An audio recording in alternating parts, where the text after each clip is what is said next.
Olá, muito bem-vindos a mais um Jurisprudência Conectado.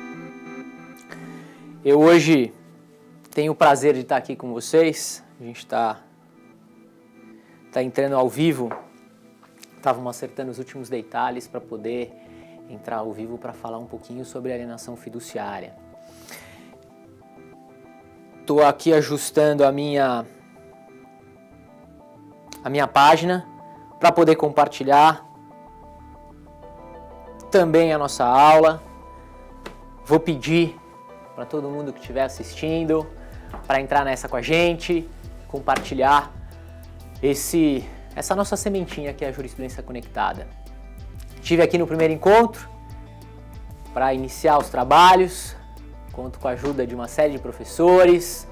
O professor Ralfo já veio, o professor Arthur. Hoje eu estou retomando, mas o importante é que seja um espaço democrático. Então, nós vamos contar com muita gente bacana, muita gente que vai trabalhar a jurisprudência dentro das suas áreas de atuação mais próximas. Então, para isso, vem o professor Caio Bartini para falar um pouquinho de tributário, vem o professor Paulo Bastos para falar um pouquinho de empresarial, e a gente vai oxigenando aos poucos tudo isso daí. Vocês estão vendo que hoje eu tô com o meu braço machucadinho, né, galera? Mas isso passa, isso vai passar, isso vai melhorar. Eu desloquei o ombro, vou ter que operar, mas nada que atrapalhe a nossa aula de hoje e nada que atrapalhe o meu contato com o curso e o meu contato aqui com vocês ao vivo. Bom, o tema de hoje é alienação fiduciária. Tema importante no tocante ao direito civil, tema de repercussão automática no registro de imóveis. E para falar de alienação fiduciária, eu vou trabalhar com algumas questõezinhas de corregedoria, vou falar um pouquinho sobre a jurisprudência do Conselho Superior da Magistratura e também da jurisprudência contenciosa. Tá certo? Vocês estão ligados? Tamo aí. E hoje nós temos sorteio, né? Hoje eu tenho 2 livros para sortear e a ideia é que aos poucos a gente torne isso uma rotina. Toda vez a gente vai fazer alguma coisa diferente para estar sempre contando com vocês. Tá bom? Bom, falar de alienação fiduciária. Vamos falar de alienação e nós vamos trabalhar o tema da alienação da seguinte forma. Vou mostrar para vocês como nós vamos trabalhar a alienação fiduciária. Roberto, tem muita coisa de alienação? Vou falar, lógico que tem. Muita coisa para falar de alienação fiduciária. Então, o que é que eu vou fazer? Eu vou trabalhar a ideia de alienação fazendo um desdobramento do tema crescente. O que nós temos nas normas de serviço da corregedoria, o que é que a gente acha no conselho e como é que a gente fecha isso daí na jurisprudência do STJ. E é evidente, gente, que essa é uma aula sobre alienação. Outras tantas serão indispensáveis para a gente trabalhar dentro do tema. Alienação é um tema complexo, alienação tem um monte de julgado, tem um monte de artigo e a gente vai trabalhar exaustivamente em diversas aulas, tá certo? Bom, Alberto, eu quero mais de jurisprudência, eu preciso de mais de alienação. Fica o convite. Arispjus. A gente tem um informativo de jurisprudência combinado com artigos jurídicos e entrevistas. Eles ficam disponíveis para vocês para acessar livremente e de maneira gratuita. Vale a pena dar uma conferida. Vale a pena dar uma conferida para o advogado, para aquele que estuda para concurso, para o interessado da área. Então, nós temos uma série de recursos que podem ser utilizados para a melhoria dessa ideia de alienação fiduciária. Vamos ver o que a gente tem, então. Vamos começar a trabalhar com o que a gente tem de mais atual. Vamos pensar, então, em corregedoria. Bertô, qual é a ideia e qual a importância da corregedoria dentro da alienação fiduciária? É o tema de hoje. Muito simples. Cabe à corregedoria a fixação de normas administrativas. E essas normas administrativas, elas são de observância rigorosa por parte dos registradores. E o tema alienação também é objeto de regramento administrativo. E isso acontece no capítulo 20 das normas de serviço da Corregedoria. Eu tenho aqui no material para vocês alguns indicativos do que nós vamos encontrar na jurisprudência. Agora, ou melhor, nas normas da Corregedoria. Agora, o que é importante é eu saber onde eu acho. Para isso, pensando em normas da Corregedoria e estou pensando em São Paulo, entrem no site do Tribunal de Justiça, Institucional, Corregedoria. O institucional vai ficar na aba superior do lado direito. Entrem em Corregedoria, normas do extrajudicial. E aí vocês vão ter uma série de regramentos extremamente úteis. Estou falando de registro de imóveis, então estou falando de capítulo 20. Tá bom? Bem, vamos começar com o que a gente tem destaques rápidos de algumas questõezinhas que nós encontramos nas normas de serviço da Corregedoria e o impacto na jurisprudência. Então vamos lá. Primeira coisa que eu preciso falar para vocês. Item 230, capítulo 20, normas de serviço da Corregedoria. Eu tenho o quê? A alienação fiduciária será constituída mediante registro do contrato na matrícula do imóvel. O que significa isso? Significa que eu só tenho reconhecimento, publicidade, conferência de direito real a partir do momento em que ingressa no folho real. Do contrário, tenho direito meramente obrigacional. E isso é muito importante, porque aquele contrato firmado entre as partes que não tem publicidade, que não tem ingresso no registro de imóveis, não gera direitos reais. E eu sei, assim como vocês, que no Brasil a gente tem uma tara por um contratinho de gaveta. É tipo 50 tons de cinza, as pessoas ficam loucas para fazer um contratinho de gaveta, não é assim? E qual é a repercussão jurídica para direitos reais? Nenhuma, né, Alberto? Nenhuma. Contrato de gaveta gera direitos obrigacionais. A gente tem uma tara, a gente é louco por isso. Eu sei que as pessoas falam, o Brasil é o país do futebol. Não, aqui o negócio é contratinho de gaveta, meu bem. A gente adora um contrato de gaveta. Alienação fiduciária, constituição disso, apenas quando ingresso do contrato no registro. Tá certo? Bem, segundo ponto, importante ainda das normas de serviço. Vamos trabalhar com o item 236. Alberto, eu tô vendo que nós estamos pulando alguns itens, de fato, e você vai ver que os pulos serão cada vez maiores. O importante é contextualizar, porque aí eu vou começar a trabalhar com a jurisprudência. E onde eu acho tudo isso, tá bom? Item 236, coloquei em negrito, vamos destacar. O contrato que serve de título ao negócio fiduciário deverá conter os requisitos previstos no artigo 24 da Lei 9514 de 97. A Lei 9514 de 97 é exatamente a lei que a gente vai trabalhar. E quais são esses requisitos? O que é que eu encontro no artigo 24? E por que isso é importante? Muito simples. É importante a observância do artigo 24, pois o negócio jurídico, para fins de registro, deverá observar o artigo 24. Isso caberá ao oficial no tocante à qualificação do título. Título qualificado, qualificado com sucesso, ingressa no registro de imóveis. E dessa forma, a gente trabalha com o artigo 24. Eu estou aqui recebendo o pessoal da técnica, eu trabalho aqui dentro do estúdio, eu tenho o meu Louro José, e meu Louro José tá dizendo que a gente já passou de 60 pessoas ao vivo e assim por diante. Nós já estamos lotando uma sala, daqui a pouco a gente lota um auditório e depois a gente lota um estádio se precisar, né? Obrigado, Louro José. Tamo junto. Artigo 24. Quais são os requisitos do artigo 24? O que a gente encontra no artigo 24 para fins de qualificação do título? 1. Valor principal da dívida. 2. Prazo e condições de reposição do empréstimo ou do crédito do fiduciário. Taxa de juros e encargos incidentes. Cláusula de constituição da propriedade fiduciária com a descrição do imóvel, objeto da alienação fiduciária e indicação do título e modo de aquisição.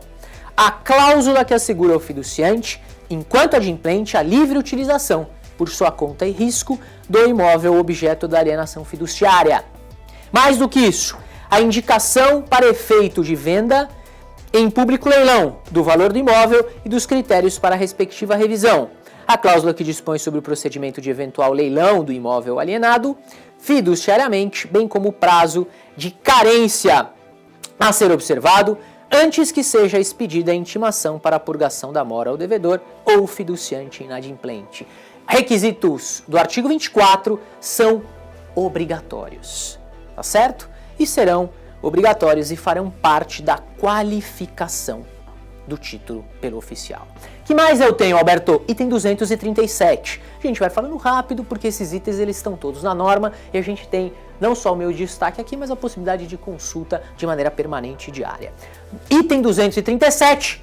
O termo de quitação emitido pelo credor fiduciário é o título hábil para averbar a reversão da propriedade plena para o nome do devedor fiduciante mediante cancelamento do registro da propriedade fiduciária, só substituível por quitação constante de escritura pública ou de instrumento particular com força de escritura pública, ou por sentença judicial transitada em julgado. O importante para mim é que vocês tenham a ideia de termo de quitação.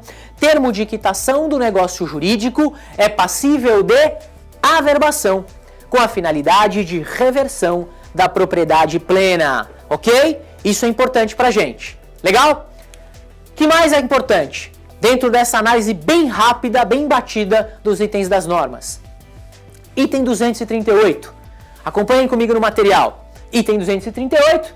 O devedor fiduciante, com anuência expressa do credor fiduciário, poderá transmitir seu direito real de aquisição sobre o imóvel objeto de alienação fiduciária em garantia, assumindo o cessionário adquirente as respectivas obrigações na condição do novo devedor fiduciante. Alberto, rapidamente, o que você tem para me dizer? Volta aqui, o que você tem para me dizer a respeito desse item do 238? O seguinte, eu exijo, lei, norma, a aquiescência do credor para fins de transação dos direitos. E isso por qual motivo? Porque uma vez que eu tenho, vocês acompanham aí, que eu tenho a condição do devedor sendo substituído, eu tenho automaticamente uma alteração na saúde financeira daquele que irá pagar. Por isso a necessidade de concordância do credor, porque ele será diretamente atingido. Mas o que é que acontece na prática? Na prática, o contratinho de gaveta, olha ele aí, olha ele voltando pra gente, faça um contratinho de gaveta, não avisa o credor, não tenho direitos reais e uma vez não paga a dívida, eu tenho todo o procedimento que seguirá aqui na nossa aula quanto à consolidação da propriedade, leilão e assim por diante. E o que vai acontecer?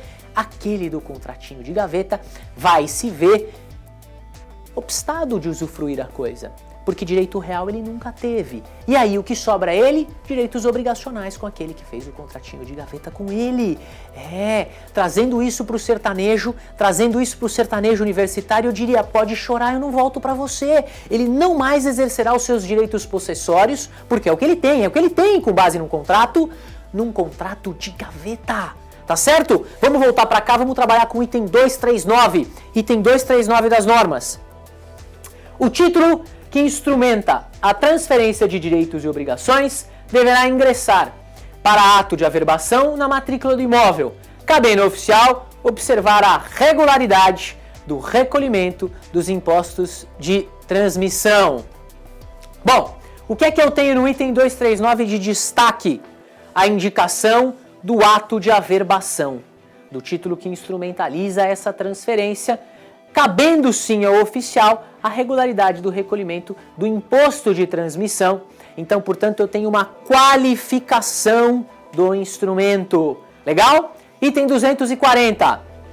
A cessão de crédito, objeto da alienação fiduciária, implicará a transferência ao cessionário de todos os direitos e obrigações inerentes à propriedade fiduciária em garantia, e independe de anuência do devedor fiduciante. O item, então, 240, o item 240 também possibilita que eu tenha uma alteração quanto ao credor no negócio jurídico fiduciário. E para isso, dispensada a aquiescência do devedor, pois a transmissão quanto ao crédito em nada abalará o dever de pagamento por parte do devedor, também exige averbação. Tá certo? Até aí tranquilo? Tudo bem? Então vamos continuar. Vamos continuar com a aula. Vamos bombar isso aqui que o Louro José tá animado hoje, né? Tá animado, ele quer que compartilhe, ele tá animadinho. Hoje nós vamos sortear livro. Hoje eu quero ver essa aula bombando, hein, galera? O braço tá ruim, mas a energia tá boa, tá bom? Na verdade não é nem o braço, é só o ombro. Só o ombro. E sabe quando a gente repara que só o ombro é coisa demais? Quando você resolve andar de carro. Passa numa lombada, sente a sensação daquele buraco na rua. Sabe aquele que você nunca deu a mínima? Ou melhor, passa numa rua que não tem buraco.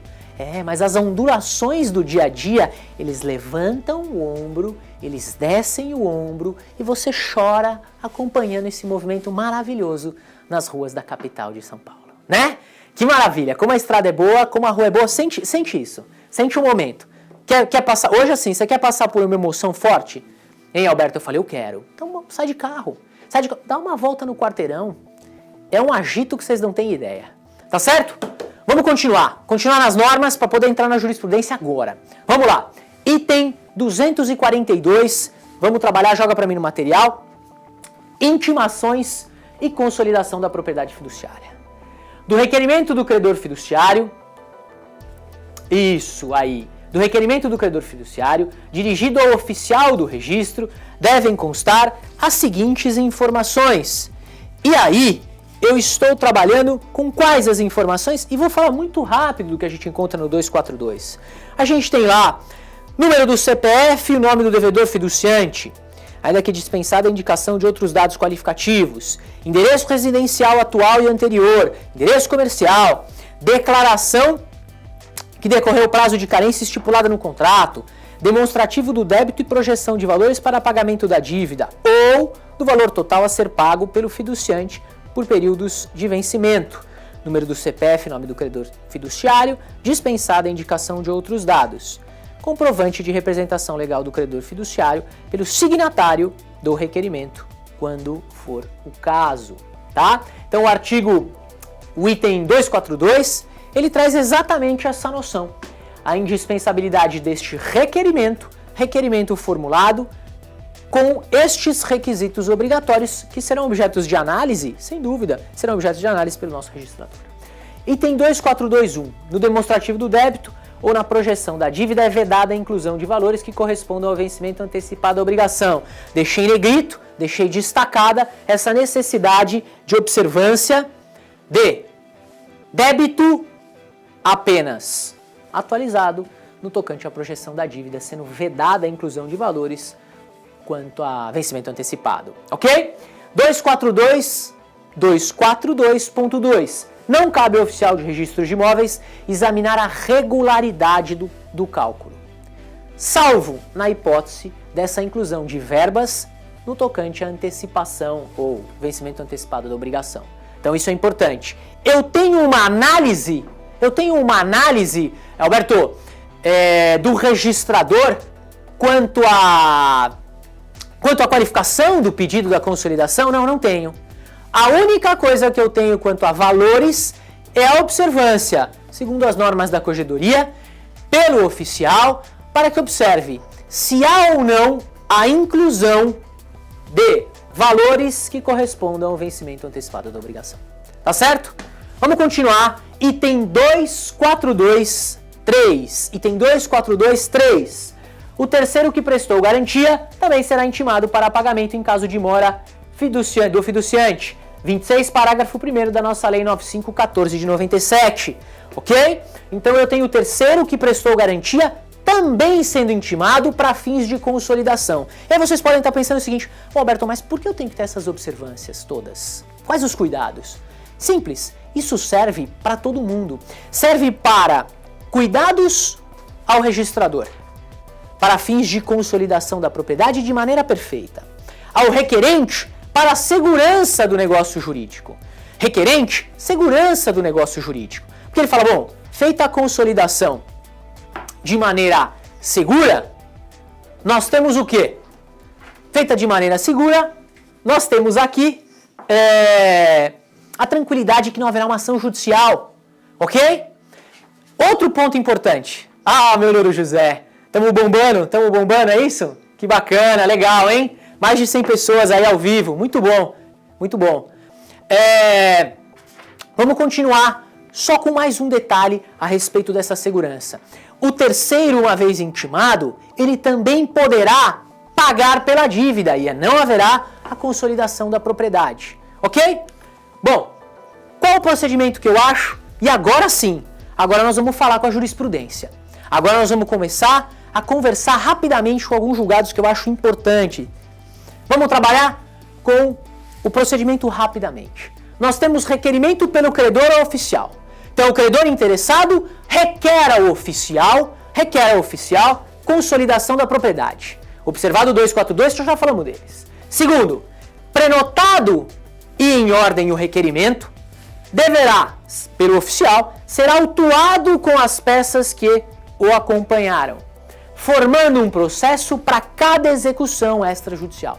Então eu tenho todo um procedimento na manutenção deste expediente dentro da unidade extrajudicial, dentro da serventia. O requerimento da intimação deverá ser lançado no controle geral de títulos contraditórios, a fim de que, em caso de expedição de certidão da matrícula, seja consignada a existência da prenotação do requerimento. Gente, isso é super importante, porque uma vez que eu tenha a solicitação de matrícula por qualquer pessoa, eu terei a indicação de que há um procedimento para consolidação da propriedade, ok? Consolidação da propriedade. Que mais? Em ordem, o registrador expede intimação ao devedor para a purgação da mora em 15 dias, ciente da consolidação da propriedade. E agora, gente, alguns cuidados, que aqui é o pulo do gato. Aqui você vai achar, nessa aula, algumas coisas que você não acha no dia a dia de maneira simplificada. E é com isso que eu vou trabalhar, com o que tem de diferente, para tornar isso aqui um pouquinho diferente do que você vai achar no comum da vida.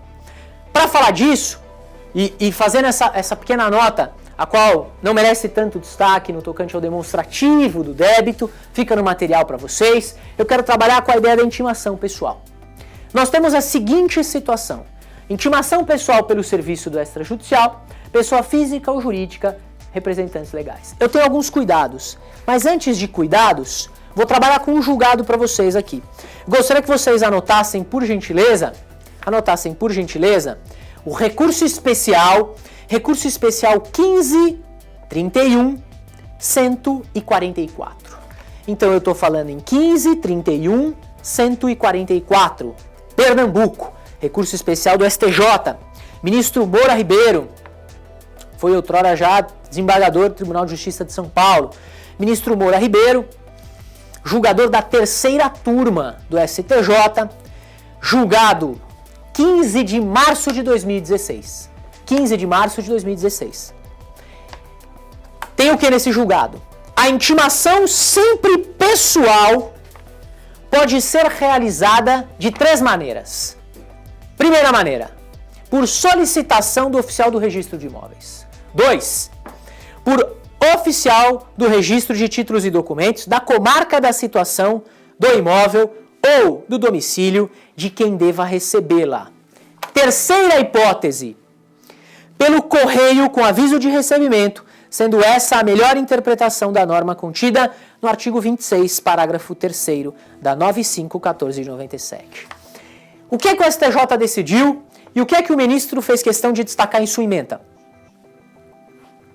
É nula a intimação do devedor que não se dirigiu à sua pessoa, sendo processada por carta com aviso de recebimento, no qual consta como receptor pessoa alheia aos autos e desconhecida. Qual é o cuidado que nós temos que ter aqui com esse julgado? Qual é o cuidado que nós temos que ter? É o seguinte, meus amigos. O julgado do STJ estabelece que a intimação é pelo oficial do RI, é pelo registrador do TD ou nós temos ela pelo correio com aviso de recebimento em mão própria daquele que é o devedor. Do contrário, não havendo essa situação e sendo recebido por terceiro, entende que é nula a intimação do devedor. Isso é sério? Sério. Isso é grave? É. E para todo mundo. Isso é bom para cair no concurso? É ótimo. Isso é um cuidado especial do advogado? Sem dúvida. Mais do que isso, o registrador deve observar para fim da consolidação tal cuidado? Perfeito. Então, esse é um julgado importante para todos aqueles que operam dentro da alienação fiduciária. Daqui a pouco a gente está acabando a aula, daqui a pouco a gente vai começar os sorteios dos livros, ok? Vamos começar daqui a pouquinho para aqueles que compartilharam. Compartilhou, participou, compartilhou, participou, ganhou, compartilhou. Participou, ganhou, a gente está mandando o livro. Legal? Bom, então esse julgado é importante vocês terem. Anotem aí mais uma vez, 1531 144. 1531 144 STJ. Legal? Bem, vamos voltar para aquilo que a gente tem no nosso material. Joga para mim o material. Acho que isso é diferente, a gente encontra nas normas da corregedoria, mas isso na prática muitas vezes a gente tem dificuldade. Acompanhem comigo. Os cuidados que eu fiz questão de anotar para vocês no material, joga para mim lá no slide, por favor. Nós temos aqui. Falecimento do devedor. Pode acontecer isso. O devedor veio a falecer. Como é que eu faço essa intimação? Ao inventariante. Faço ao inventariante, devendo ser apresentadas cópias autenticadas da certidão de óbito e do termo de compromisso de inventariante. Roberto, não tenho abertura. Eu não tenho abertura de inventário. Faço o quê? Todos os herdeiros e legatários do devedor, os quais serão indicados pelo credor fiduciário. Olha o cuidado, então.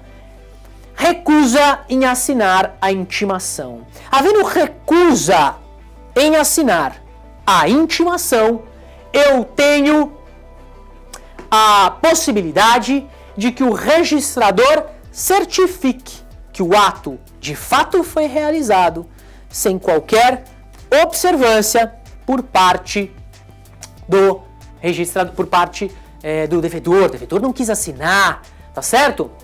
Bom, vamos fechar aqui com mais uns cuidados.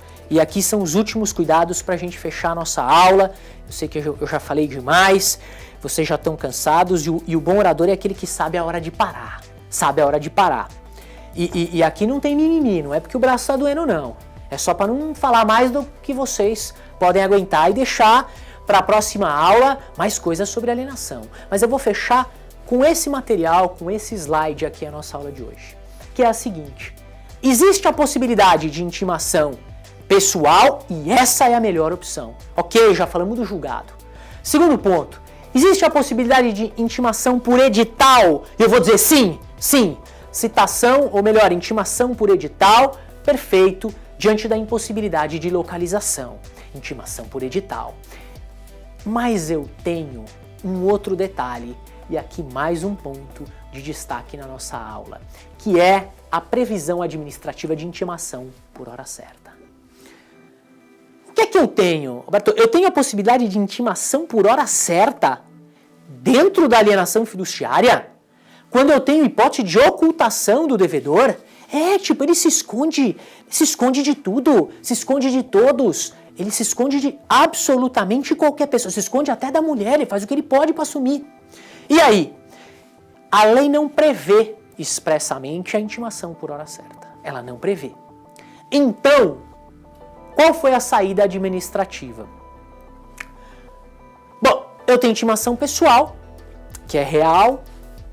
Eu tenho a possibilidade de intimação por edital, modalidade ficta, e houve, então, a extensão para intimação por hora certa na via administrativa. E acompanhem comigo no material o que é que nós temos. Nós temos o seguinte, item 253.1, que decorre do provimento 33, isso, olhem aí no material, 33 de 2014. À época, eu ainda era juiz assessor da corregedoria, trabalhava inclusive no extrajudicial, acredito que no extrajudicial, estava na equipe do judicial. Mas vamos lá, 2531. Quando, por 3 vezes, o devedor, seu representante legal ou seu procurador não for encontrado em seu domicílio, residência em outro endereço indicado pelo credor para ser intimado e houver suspeita razoável de ocultação, por parte de quem? Por parte do oficial. Caberá ao oficial, intimará qualquer pessoa próxima, parente ou não do devedor, de que no dia imediatamente seguinte voltará a efetuar a intimação na hora que designar. Meus caros, e aqui a gente vai encerrando, esse é o último slide que eu faço questão de passar para vocês. O que é que nós temos aqui no item 253.1? Nós temos uma evidente aproximação administrativa para fins de intimação por hora certa do que encontrávamos no código anterior, que estabelecia a possibilidade de citação por hora certa quando por 3 vezes o oficial procurava o devedor, ou melhor, o réu, em sua residência e suspeitava de maneira razoável de sua ocultação. Isso é o que nós temos no provimento. E aí eu digo o seguinte para vocês, a citação por hora certa, e fiz questão de colocar no material de vocês, lá do nosso Código de Processo Civil, sofreu alteração com o Código em 2015. Sofreu tal alteração que agora nós temos no artigo 252, o artigo 252 do novo CPC estabelece 2 tentativas mais suspeita de ocultação para citação por hora certa. E a pergunta que fica é, aplica-se... Como assim, Alberto? Muito rápido, agora fiquei até um pouco tonto. Explica para mim de novo isso daí, eu explico. A época em que o provimento 33 de 2014 foi editado pela Corregedoria Geral da Justiça, o código vigente era o Código de 73. Dentro da sistemática do código vigente, a citação por hora certa ocorria após 3 tentativas de localização pessoal. Isto foi replicado às normas da Corregedoria. E aí eu tinha, então, um espelho entre o que eu tinha nas normas e o referencial do Código de Processo Civil vigente. As normas mudaram? As normas não mudaram, Alberto. Elas continuam com base no provimento 33 de 2014. Tá tudo lá. Então eu ainda tenho que 3 vezes para intimação por hora certa, é o que diz o provimento. Só que o código, meus amigos, mudou. O código hoje diz 2 vezes. O código diz 2 vezes, artigo 252 do novo CPC. Para então, a realização da intimação por hora certa, quando por 2 vezes mais suspeita razoável. Isso está na norma? Não. Isso está na lei? Também não. Vocês vão achar isso em que livro? Em nenhum. Em nenhum. Mas na aula aqui vocês vão achar sim. Tá bom? Nessa aula vocês vão achar.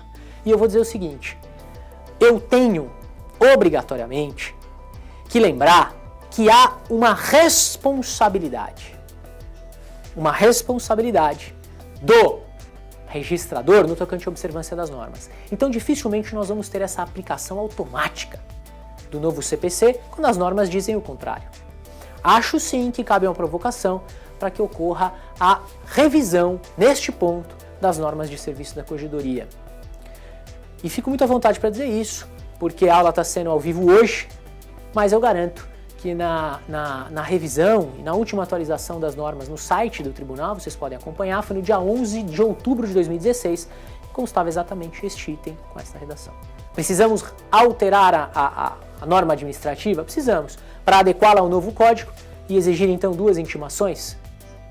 Duas possibilidades para então intimação por hora certa, mais a suspeita? Eu diria que sim. Tá bom? Gente, sei que falei demais, eu queria agradecer mais de 120 pessoas ao vivo aí assistindo. Para mim foi um prazer estar aqui, uma grande honra poder dividir esse momento com vocês. E agora a gente vai ter que ir para o sorteio. Como é que vai funcionar esse sorteio? O pessoal da técnica, meu louro José, eles vão sortear tudo que foi compartilhado, vão me dar os nomes e eu vou pedir para vocês, como é que eles vão entrar em contato? Pode pelo Facebook? Facebook da Arisp? Vão mandar para a Arisp?